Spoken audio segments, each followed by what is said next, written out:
आशा करती हूँ सब लोग अच्छे होंगे, तो मैं भी अच्छी हूँ। तो आज मैं आपको ढोलक सिखाने जा रही हूँ। तो आज मैं आपको समझाऊंगी कि दोनों हाथ बराबर कैसे चलते हैं, और मैं आपको ये भी सिखाऊंगी कि जब हम ये वाला बेस और ये चाटी जब हम दोनों साथ में चलाते हैं तो हमारे अपने हाथों के फिंगर्स होते हैं और हमारे हाथ जो होते हैं उनको कैसे रखना है। तो आपको ये ज़्यादा मतलब मैं आपको ये जरूर बात समझाऊंगी कि सबसे ज़्यादा ज़रूरी तो आपको ये चीज़ ज़रूर ध्यान रखनी होगी, हाथों के आकार किस तरीके से रहते हैं हम लोगों के, है ना। तो अगर मैं आपसे भी बोलूँ कि अगर आपने खुले बेस पर उंगलियां फैला दी तो आपका बेस का जो है साउंड अच्छा नहीं निकलेगा। जैसे कि मैं आपको एक बार दिखा रही हूँ, देखो आप ध्यान से।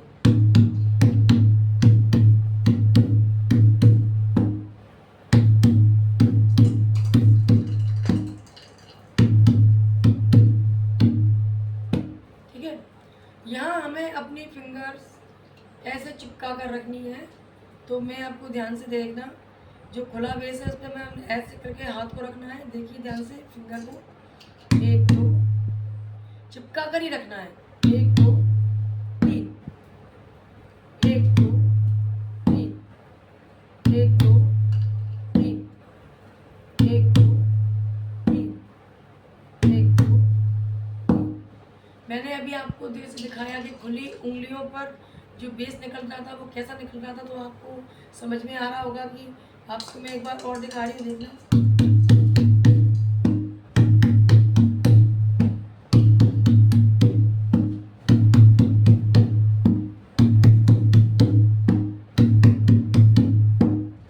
नहीं निकल रहा है, अच्छा ठीक है, ये आप दोबारा देखना।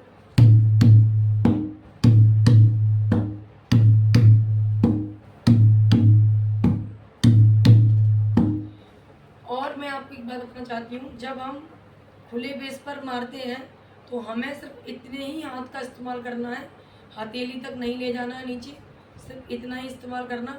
अगर आप नीचे का हिस्सा ले लोगे तो भी बेस नहीं अच्छा नहीं निकलेगा। तो हमें सिर्फ इतना याद रखना है कि हमें यहाँ तक, सिर्फ यहाँ तक फिंगर लेनी है, हथेली के थोड़ा ऊपर के साइड में फिंगर के नीचे। ये देखिए आप, ये देखिए, ये हिस्सा हमारा ऊपर के साइड रहेगा। ये देखिए ऐसे,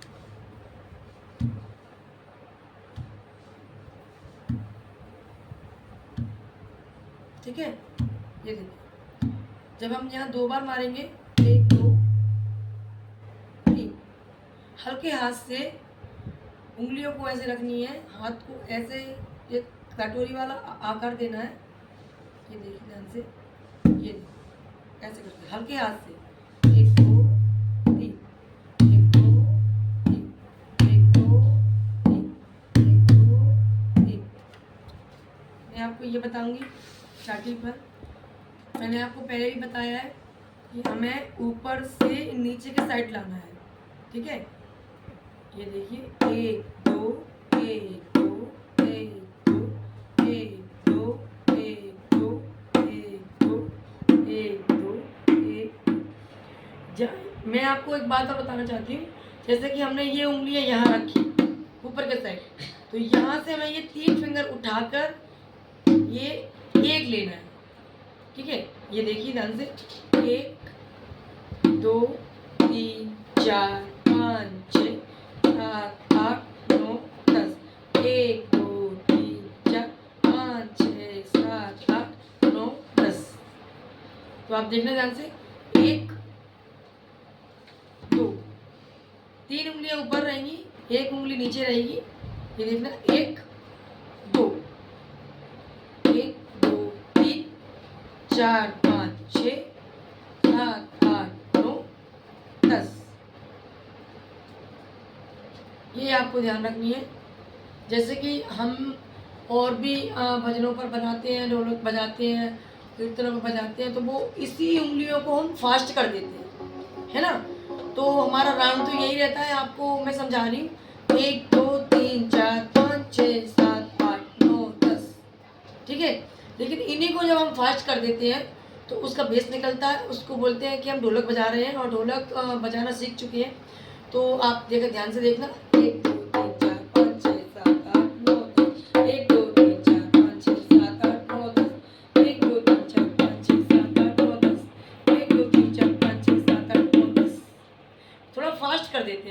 देखिए ध्यान से।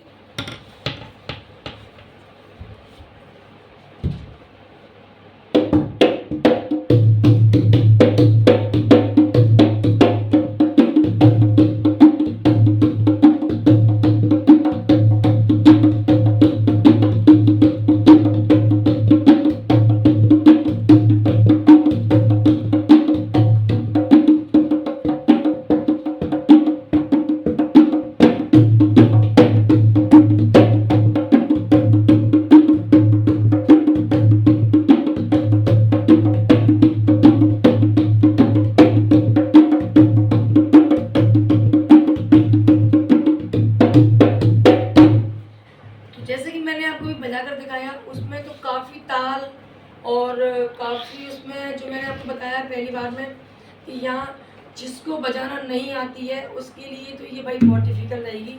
लेकिन मैंने आपको पहले ही बताया है कि जिसको बिल्कुल भी ढोलक बजानी नहीं आती है वो यहाँ पर सिर्फ एक ही बार का राउंड रख के वो भूल जाएगा बार बार।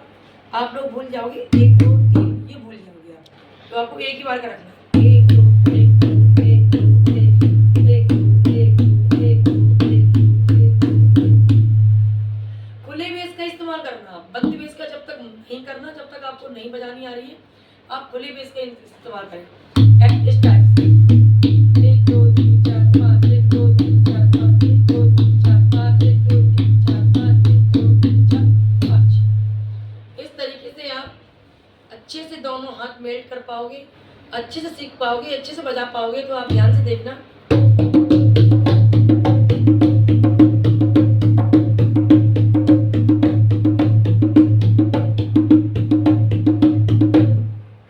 अगर आपने इस तरीके की ढोलक सीख ली पहले राउंड में, जो आपके लिए एक तरीके से छोटा बड़ा से स्टार्ट होती है ये वाली ढोलक, जब हम हिंदी पढ़ना सीख जाते हैं तो आपको खुद पता चल जाएगा कि इसमें जब हम जब शुरुआत में मात्राएं पढ़ते हैं, छोटा बड़ा पढ़ते हैं, तो उसमें हमें ऐसा लगता है कि हम कैसे पढ़ाएंगे हिंदी को। जब हम हिंदी को पहले शब्द में हम 2 अक्षरों को मिलाकर पढ़ते हैं तो फिर दोबारा हम आ का डंडा लगाकर पढ़ते हैं, तो आम राम काम इस टाइप से फिर हम उसकी मात्राएं पढ़ते हैं। मात्रा के बाद में जब हमें कैसे हिंदी पढ़ना आ जाती है हमें खुद ही पता नहीं चलता है ना। फिर कितनी आसान हो जाती है हमारे लिए हिंदी पढ़ना कि हम कभी भी कोई भी कॉपी किताब को लेकर सामने हिंदी पढ़ लेते हैं। लेकिन जब बच्चों को बिठाला जाता है, बच्चा हो या बूढ़ा हो या जवान हो, जो कि इंसान नहीं पढ़ा लिखा है, तो भाई पढ़ने की तो कोई उम्र नहीं होती, जैसे सीखने की कोई उम्र नहीं होती है ना। तो हम कभी भी सीख सकते हैं, किसी भी उम्र में सीख सकते हैं, किसी भी वक्त सीख सकते हैं, ऐसा कुछ नहीं है।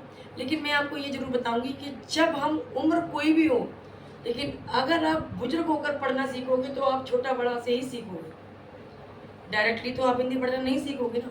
इसे उम्र का कोई वास्ता नहीं होता है ना। वही ये होता है साज, जब हम किसी साज को सीखते हैं, जब हम किसी भी जैसे हारमोनियम हो, कोई भी हो, तबले हो, ढोलक हो, कुछ भी हो, लेकिन आप कभी भी देखना तो हमारा पहला जो राउंड रहता है वो छोटा बड़ा से स्टार्ट होता है। जैसे कि हम कोई हारमोनियम सीखते हैं, उसमें सारे गा मा पा धा नी सा है ना। तो जब भी उसके बाद में हम कैसे अपने आप धुन निकालने लगते हैं हमें कुछ पता नहीं चलता।